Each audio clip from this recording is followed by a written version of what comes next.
എല്ലാവർക്കും എൻ്റെ വിനീത നമസ്കാരം. ഭാഗവത മാഹാത്മ്യത്തിലെ അധ്യായം 3 21 തൊട്ടുള്ള ശ്ലോകങ്ങളും അർത്ഥങ്ങളും പറയാം. എല്ലാവർക്കും എൻ്റെ വിനീത നമസ്കാരം. പീതാംബരങ്കര വിരാജിത ശംഖുചക്ര കൗമോദഗീ സരസിജം കരുണാസമുദ്രം രാധാസഹായം അതിസുന്ദരമന്ദഹാസം വാതാലയേശ മനിശം ഹൃദി ഭാവയാമി. ഓം ശ്രീകൃഷ്ണ പരമാത്മനേ നമഃ. തവ പാദാരവിന്ദം ശരണാഗതം വാസുദേവം ജഗത്സർവം. ഓം നമോ ഭഗവതേ വാസുദേവായ. ഓം നമോ ഭഗവതേ വാസുദേവായ. ഓം നമോ ഭഗവതേ വാസുദേവായ.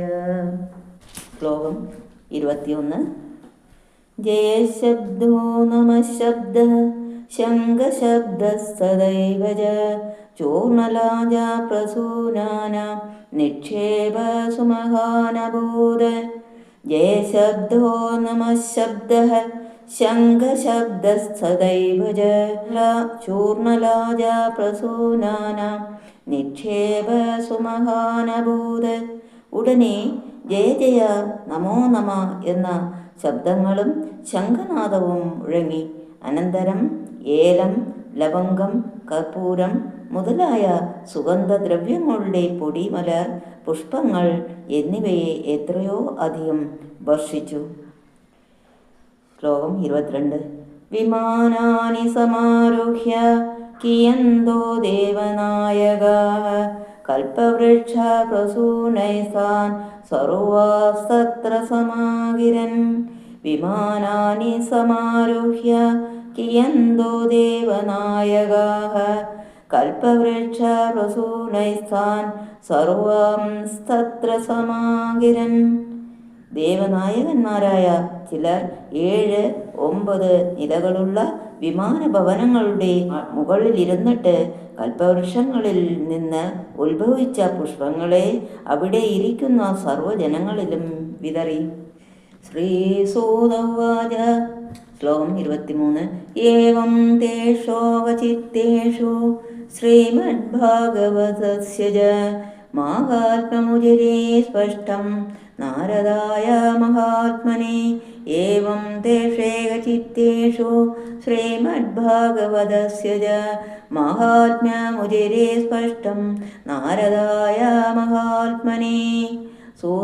സൂതൻ പറഞ്ഞു, ഇപ്രകാരം കേൾപ്പാൻ വന്നിരിക്കുന്നവരെല്ലാം ഒരേ വിഷയത്തിൽ മനസ്സ് വച്ചിരിക്കുന്ന അവസരത്തിൽ മഹാത്മാവായ നാരദരോട് സനകാദികൾ ശ്രീമദ് ഭാഗവതത്തിൻ്റെ മഹാത്മ്യത്തെ സ്പഷ്ടമായി ഉപദേശിച്ചു.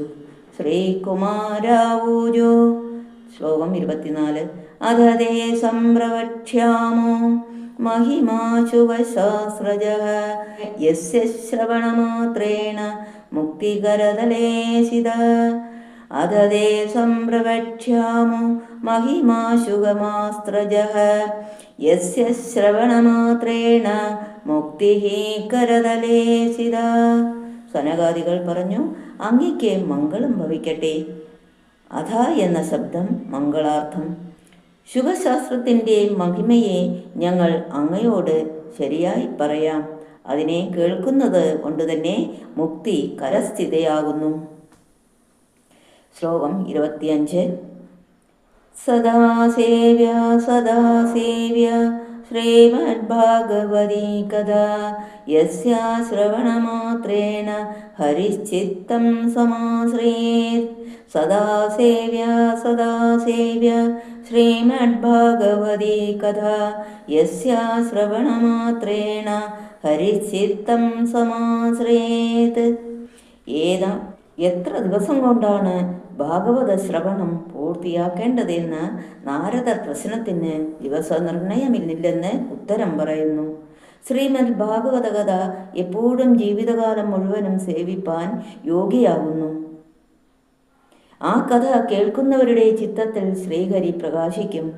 അർത്ഥവിചാരപൂർവം ശ്രവിച്ചാൽ പിന്നെ പറയണമോ?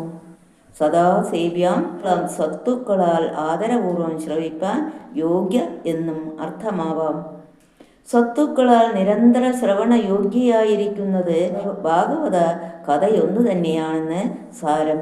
യോഗികൾ നിർവികൽപ്പ സമാധിയിൽ അനുഭവിക്കുന്നതായ പരമാനന്ദം ഭാഗവത ശ്രവണത്താൽ ലഭിക്കും.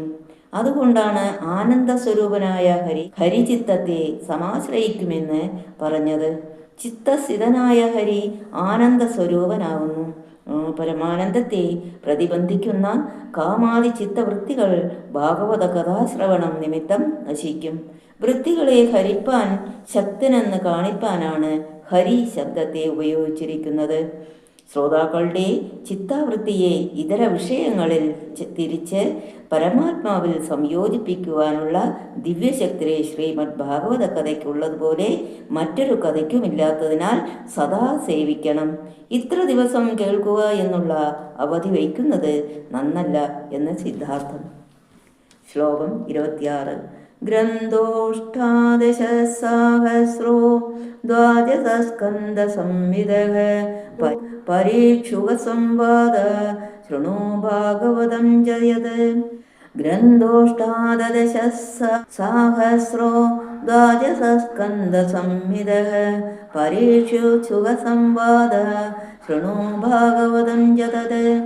ഗ്രന്ഥോഷ്ടാദശസഹസ്രോ ദ്വാദശസ്കന്ധസംവിദഃ പരീക്ഷുകസംവാദ ശൃണു ഭാഗവതം ജതത്. ഭാഗവതത്തിൽ 18,000 ശ്ലോകം 12 സ്കന്ധങ്ങളിൽ അടങ്ങിയിരിക്കുന്നു. പരീക്ഷിത്ത് മഹാരാജാവിനും ശ്രീ ശുഗർക്കും തമ്മിലുള്ള സംവാദമായിട്ടാണ് ഭാഗവതമുണ്ടായിരിക്കുന്നത്. അഹേ നാരദ, ഈ ഭാഗവതത്തെ കേൾക്കൂ. ശ്ലോകം 27. താവൽ സംസാരചക്രേസ്മിൻ ഭ്രമദേ ജ്ഞാനദപുമാൻ യാവൽ കർണഗദാനാസി ശുഗശാസ്ത്രഗദാക്ഷണം. താവൽ സംസാരചക്രേസ്മിൻ ഭ്രമദേ ജ്ഞാനദപുമാൻ യാവൽ കർണഗദാനാസി ശുഗശാസ്ത്രഗദാക്ഷണം. ശുഗശാസ്ത്രകഥ അല്പകാലമെങ്കിലും ഏതൊരു പുരുഷന്റെ കർണപുടങ്ങളിൽ പ്രവേശിക്കാതിരിക്കുന്നുവോ ആ കാലം വരെ ആത്മസ്വരൂപത്തെ അറിയാത്ത ദോഷം നിമിത്തം ഈ സംസാരചക്രത്തിൽ കിടന്ന് ചുറ്റിത്തിരിയുന്നു. എപ്പോൾ ശിവശാസ്ത്രസാര ശ്രവണ ഭാഗ്യം ലഭിക്കുന്നുവോ അത് തന്നെയാകുന്നു സംസാരചക്ര ഭ്രവണാവസാനകാലമെന്ന് സാരം. ശ്ലോകം 28. കിം ശ്രുതേ ബഹുബീശാസ്രേ പുരാണൈശ്ച ഭ്രമാവഹൈ ഏകം ഭാഗവതം ശാസ്ത്രം മുക്തിദാനേന ഗർജതി. കിം ശ്രുതേ ബഹുബീശാസ്രേ പുരാണൈശ്ച ഭ്രമാവഹൈ ഏകം ഭാഗവതം ശാസ്ത്രം മുക്തിദാനേന ഗർജതി. ബഹുവിധം ഭ്രമങ്ങളെ ജനിപ്പിക്കുന്ന ബഹുശാസ്ത്രങ്ങൾ, പുരാണങ്ങൾ എന്നിവയെ കേൾക്കുന്നതുകൊണ്ട് എന്തു ഫലം? ഭാഗവത ശാസ്ത്രം ഒന്നു തന്നെ മുക്തിയെ നൽകുവാൻ സമർത്ഥമെന്ന് ഗർജിക്കുന്നു. ശ്ലോകം 29. കഥാഭാഗവതസ്യാപി നിത്യം ഭവതി യദ്ഗൃഹേ തദ്ഗൃഹം തീർത്ഥരൂപം ഹി വസതാം പാവനാശനം. കഥാഭാഗവതസ്യാപി നിത്യം ഭവതി യദ്ഗൃഹേ തദ്ഗൃഹം തീർത്ഥരൂപം ഹി വസതാം പാവനാശനം. യാതൊരുവന്റെ ഗൃഹത്തിൽ നിത്യവും ഭാഗവത കഥാ പ്രസ്താവം നടക്കുന്നുവോ ആ ഗൃഹം പ്രശസ്തമായ തീർത്ഥസ്ഥാനമാകുന്നു. ആ ഗൃഹത്തിൽ വസിക്കുന്നവരുടെ പാപം ആ കഥാശ്രവണത്താൽ നശിക്കുന്നു. ശ്ലോകം 30. അശ്വമേധ സഹസ്രാണി വാജപേയശതാനി ച ശുഗശാസ്ത്രകഥായാശ കലാം നാർഹന്തി ഷോഡശീം. അശ്വമേധസഹസ്രാണി വാജപേയശതാനി ച ശുഗശാസ്ത്രകഥായാശ കലാം നാർഹന്തി ഷോഡശീം. സഹസ്രം അശ്വമേധങ്ങളും 100 വാജപേയങ്ങളും ഭാഗവത കഥയുടെ 16 ഒരംശം മാഹാത്മ്യത്തെ അർഹിക്കുന്നില്ല. ഓം നമോ ഭഗവതേ വാസുദേവായ. ഓം നമോ ഭഗവതേ വാസുദേവായ. ഓം നമോ ഭഗവതേ വാസുദേവായ.